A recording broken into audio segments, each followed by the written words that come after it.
ಗುಣೈಃ ಸರ್ವೈರುದೀರ್ಣಂ ದೋಷವರ್ಜಿತಂ ಜ್ಞೇಯಂ ಗಮ್ಯಂ ಗುರುಂಶ್ಚಾಪಿ ನತ್ವಾ ಸೂತ್ರಾರ್ಥ ಉಚ್ಯತೆ.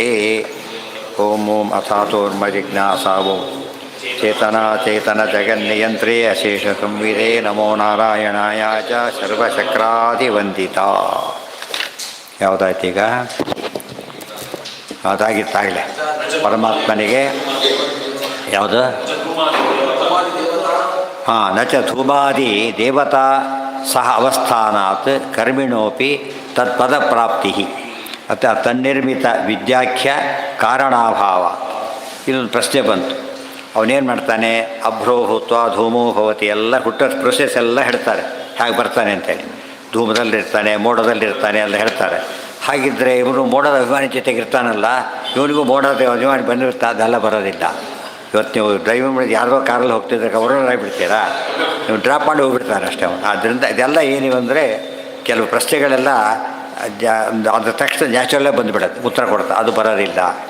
ಕೂತು ಮಾತ್ರಕ್ಕೆ ಏನಾಗಲಿಲ್ಲ, ನೀನು ಓನರ್ ಆಗಿ ಸಾಧ್ಯ ಇಲ್ಲ.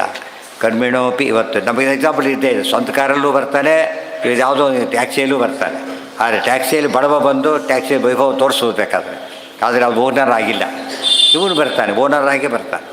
ಅವರು ಧೂಮಾದಿ ದೇವತೆಗಳಿದ್ದಾರಲ್ಲ, ಅಲ್ಲೇನೋ ಧೂಮಭೂತ್ವ ಅಂದ್ಬಿಡ್ತಾರೆ. ಧೂಮ ಆಗ್ತಾನೆ ಅಲ್ಲ, ಧೂಮ ದೇವತೆ ಹತ್ರ ಹೋಗ್ತಾನೆ. ಅಭ್ರೋಭೂತ, ಅಭ್ರ ಆಗೋದಿಲ್ಲ, ಆ ದೇವತೆ ಹತ್ರ ಹೋಗ್ತಾನೆ. ಆ ದೇವತೆನೇ ಆಗಿಬಿಡ್ತಾನೆ. ಮತ್ತೆ ಪ್ರಶ್ನೆ ಕೇಳೋದು ಆಗೋದಿಲ್ಲ ಅಂತ ಹೇಳಿದ್ರು ಅಷ್ಟೇ.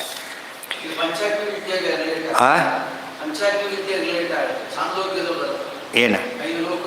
ಹೌದೌದು, ಎಲ್ಲವೂ ಹಾಗೆ. ಅದನ್ನೇ ಹೇಳ್ತಿರೋದು ಈಗ. ಅದೇ ಪ್ರಸಕ್ತಿನೇ ಬಂದಿರೋದು, ಅದನ್ನೇ ಹೇಳ್ತಿರೋದು ಈಗ.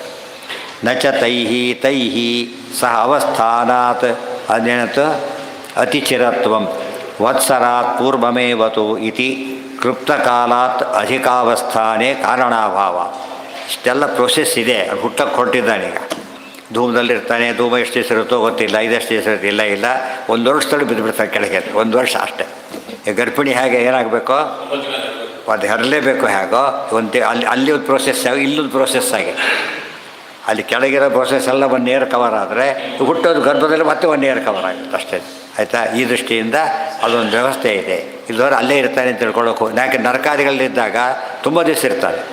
ಆ ರೀತಿ ಇಲ್ಲಿರೋದಿಲ್ಲ, ಶಾರ್ಟ್ ಪೀರಿಯಡ್ ಅಷ್ಟೇ. ಇದು ನೋಡಿ, 4 ತಿಂಗಳಲ್ಲಿ ಬಂದುಬಿಡುತ್ತೆ ಬೆಳೆ.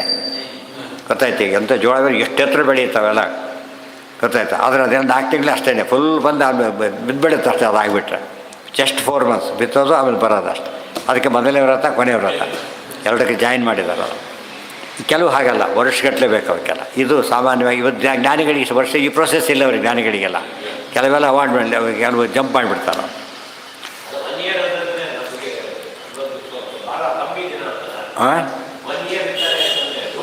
ಹಾಂ, ಧೂಮದಲ್ಲಿ 1 ಇಯರ್ ಅಲ್ಲ, ಎಂಟೈರ್ ಪ್ರೋಸೆಸ್ 1 ಇಯರ್. ಗೊತ್ತಾಯ್ತಾ? ಧೂಮ ಆಭ್ರ ಎಲ್ಲದನ್ನ ಕಡೆ ಮಳೆಯಲ್ಲಿ ಬಂದು ಗಾಳಿ ಎಲ್ಲ ಪ್ರೋಸೆಸ್ಸು ಒಂದಿನ ಮುಗಿದೋಗ್ಬಿಡೋದು.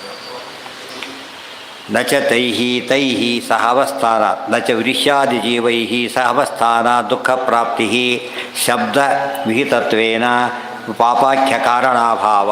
Very important. ಈಗ ಯಾವ ಮಧ್ಯೆ ವಿಹಿತ ಸೇರಿಬಿಡ್ತಾರೆ. ಅಲ್ಲೊಬ್ಬ ಜೀವರಿದ್ದಾರೆ ಮಧ್ಯೆ. ಇದು ಬಹಳ ಆಶ್ಚರ್ಯ. ಆ ಮಧ್ಯೆ ಸಸ್ಯ ಇದೆ, ಸಸ್ಯದಲ್ಲಿ ಕಾಳು ಬಿಡಿ, ಇನ್ನೂ ಸಸ್ಯ ಹಾಗೇ ಇದೆ. ಈ ಕಾಳುಗಳಲ್ಲಿ ಜೀವ ಇದೆ ಮತ್ತೆ. ಅರ್ಥ ಆಯ್ತು? ಪ್ರತಿಯೊಂದು ಕಾಳಲ್ಲೂ ಜೀವ ಇದೆ. ಎಲ್ಲರೂ ಡೆಡ್ ತಿಂತಾನೆ ಅಷ್ಟೇ ಅವನು. ಅಷ್ಟು ಜೀವಗಳು ಸೇರ್ಕೊಂಡ್ಬಿಟ್ಟಿದೆ ಈಗಾಗಲೇ. ಆದರೆ ಮರದಲ್ಲೂ ಜೀವ ಇದೆ, ಹಣ್ಣಲ್ಲೂ ಜೀವ ಇದೆ.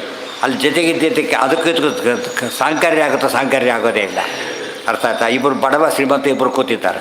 ಜೊತೆ ಕೂತಷ್ಟೇ ಅವ್ರು ಶ್ರೀಮಂತ ಆಗಿಬಿಡ್ತಾನ, ಅಥವಾ ಅವನು ಬಡವರಾಗ್ತಾನೆ? ಆಗೋದಿಲ್ಲ. ಆ ದೃಷ್ಟಿಯಲ್ಲಿ ದೇವತೆಗಳ ಜೊತೆ ಇದು ಮಾತ್ರಕ್ಕೇ ಸಾಂಕರ್ಯ ಇಲ್ಲ.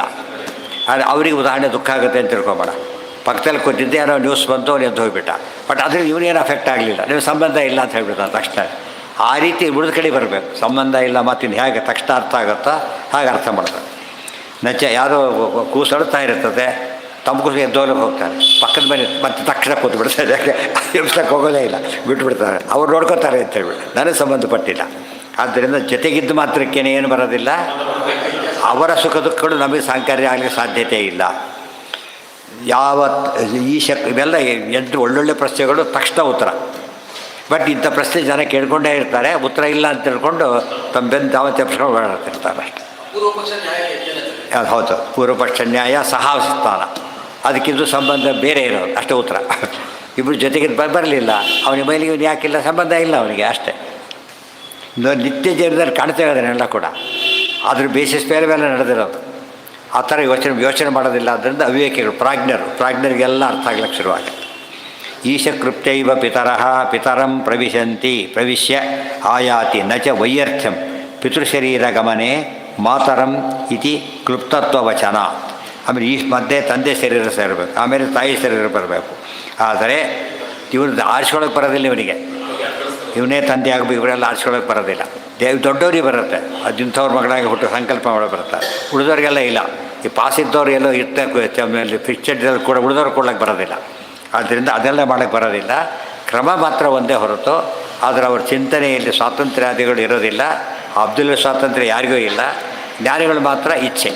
ಪಾಸ್ ತೊಗೊಂಡಿದ್ದೇನು, ಪಾಸ್ ತೊಗೊಂಡ್ಮೇಲೆ ಕೂಡ ಅಧಿಕಾರ ಬಂತೆ ಹೊರತು ಪಾಸೇ ಕೊಡಲಿಲ್ಲ, ಬರ್ತಾನೆ ಇರಲಿಲ್ಲ. ಈಗ ನಾನು ಪಾಸ್ ತೊಗೊಂಡೆ ಸ್ವತಂತ್ರ ಅಂತ ಹೇಳಬಾರ್ದು. ಪಾಸ್ ತೊಗೊಂಡಿದ್ದೇ ಅಸ್ವಾತಂತ್ರ್ಯ ತೋರಿಸುತ್ತೆ ಫಸ್ಟು. ನ ಚ ಪಿತು ಸಕಾಶಾತ್ ಅನ್ಯತೋ ವಾ ಔದರ್ಯ ಗರ್ಭಸ್ಥ ಶರೀರಮೇವ ಪ್ರವೇಷ್ಟುಂ ಉಪಪತ್ತೇ ಯೋನಿ ಪ್ರವೇಶಾಭಾವ ಇತಿ ವಾಚ್ಯಂ. ಇದು ನಾಳೆ ನೋಡೋಣ. ಇನ್ನು ಅದು ಮುದೆ ಹೋಗುತ್ತೆ ಕೊನೆಯದು ಯೋನಿ ಶರೀರಂ. ಆ ಸೂತ್ರದಲ್ಲಿ ಮುಗಿಯುತ್ತೆ ನಾಳೆ.